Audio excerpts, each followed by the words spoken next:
Hello दोस्तों, कैसे हैं आप सब। आज फिर लेकर आए एक नई वीडियो करंट अफेयर की। बहुत मुख्य मुख्य पर्सन हैं जो पेपर मारने के बहुत ही ज़्यादा आसार हैं।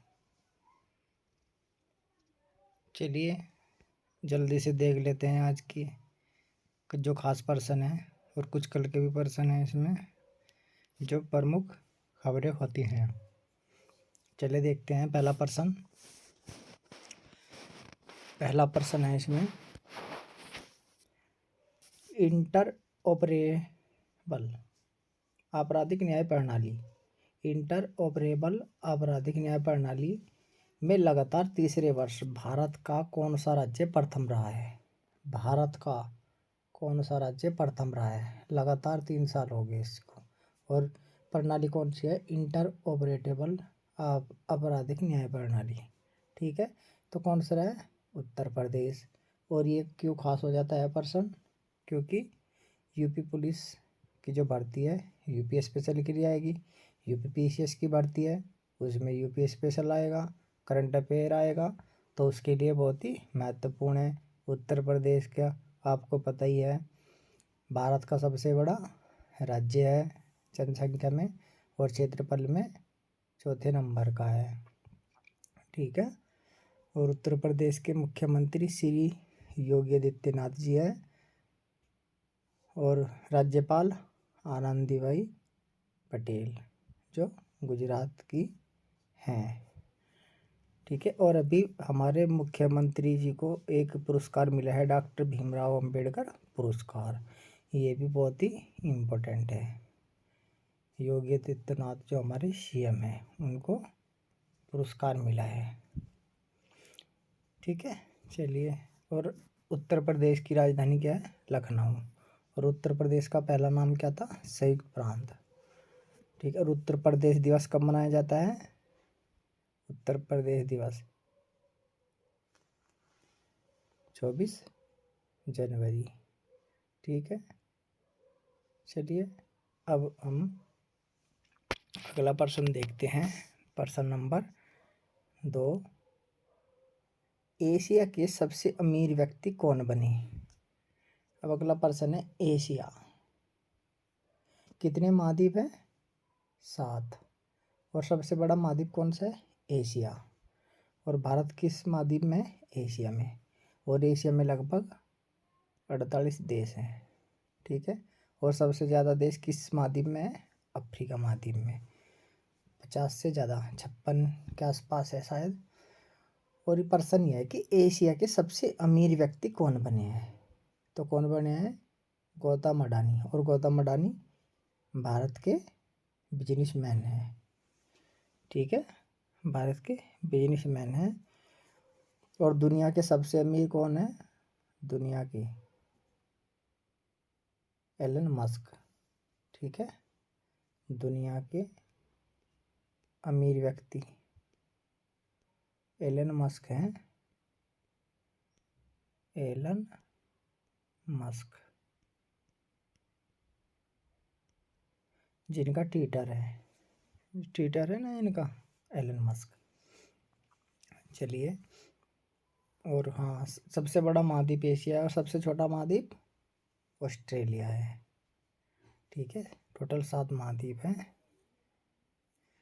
अगला प्रश्न देखते हैं। प्रश्न नंबर 3, उड़ीसा की किस झील से उड़ीसा की किस झील से पक्षियों की गणना शुरू हुई? तो किस झील से हुई? चिल्का झील। और यह भारत की सबसे खारे पानी की झील है, और ये क्रेटर झील है। क्रेटर झील वो होती है जब समुद्र के पास ही कुछ पानी अलग से बीच में भूमि आ जाती है, और कुछ पानी समुद्र से अलग जमा हो जाता है, तो क्रेटर झील बन जाती है। उसे क्रेटर झील कहते हैं। और ये चिल्का झील है जो उड़ीसा में स्थित है, और ये भारत की सबसे खारे पानी की झील भी है। और ये पेपर में बहुत ही ज़्यादा पूछी जाती है। और क्या हुआ है? यहाँ से पक्षियों की गणना शुरू हुई है। ठीक है, चलिए अगला प्रश्न देखते हैं। हिमाचल प्रदेश कि किस समुदाय को, हिमाचल प्रदेश का कौन सा समुदाय है जो एसटी का दर्जा, एसटी शेड्यूल ट्राइब्स, एसटी मतलब अनुसूचित जनजाति का दर्जा किसे मिला है? तो किसे मिला है, कौन सी जनजाति है? हट्टी जनजाति, हट्टी हट्टी जनजाति है ये, हिमाचल प्रदेश के सिरमौर जिले के, कैसे, सिरमौर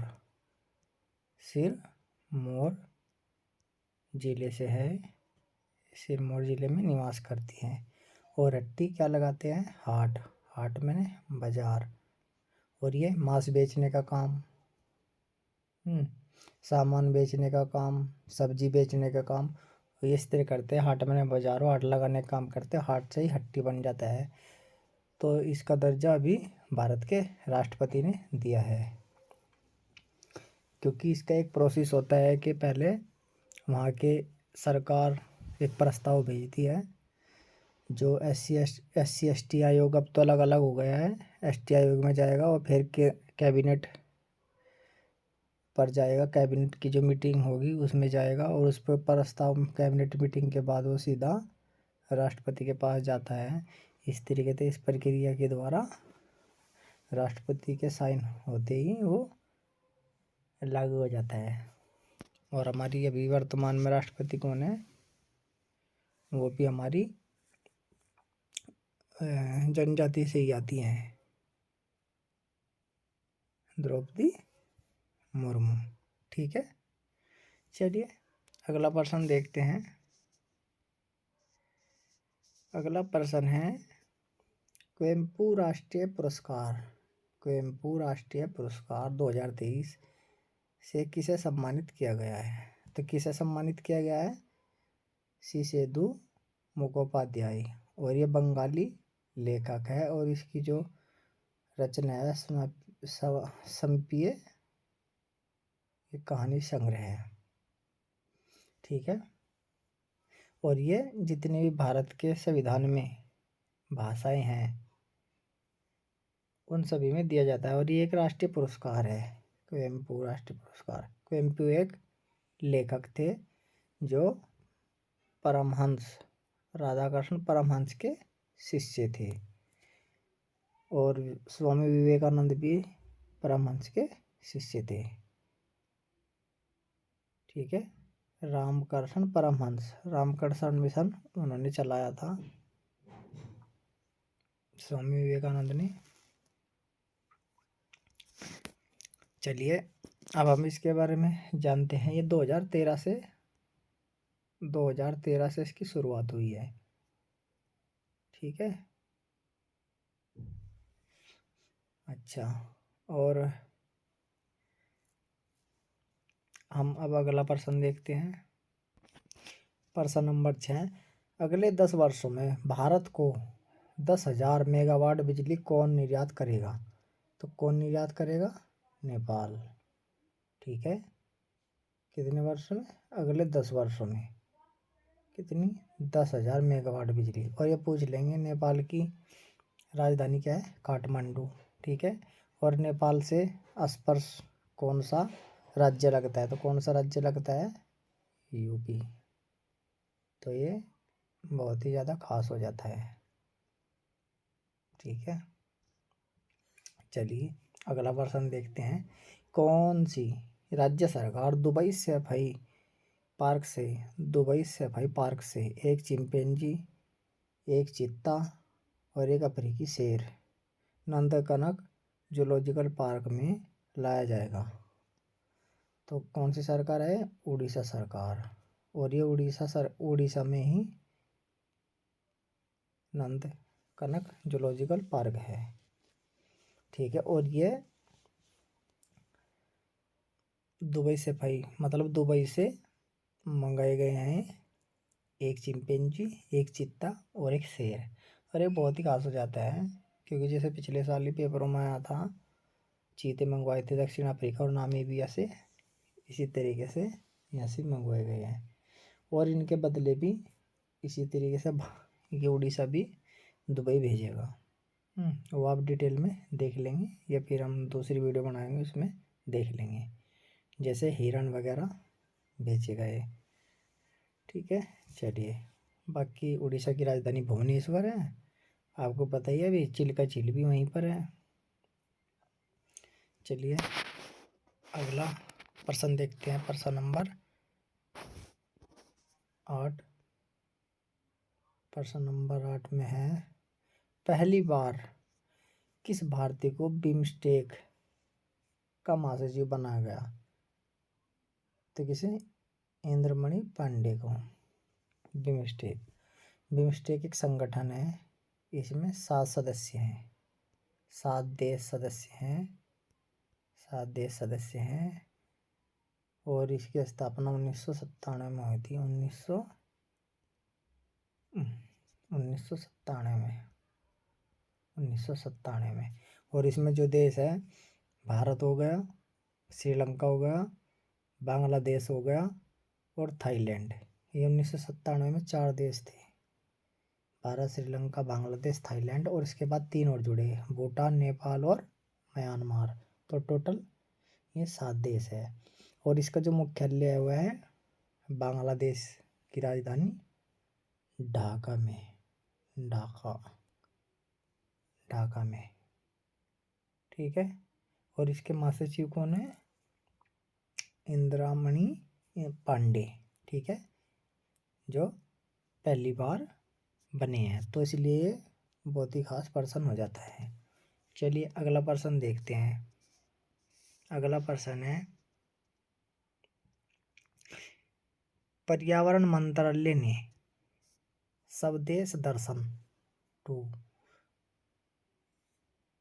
किस वन्य जीव अभयारण्य को शामिल किया गया है? अब ये पूछ रहा कि पर्यावरण मंत्रालय ने एक पोर्टल चला रखा है, स्कीम स्वदेश दर्शन 2। ये इसमें किस वन्य जीव अभयारण्य को शामिल किया गया है? तो किसे किया है? देवरीगढ़ वन्य जीव अभयारण्य। और ये कहाँ पर है? उड़ीसा में।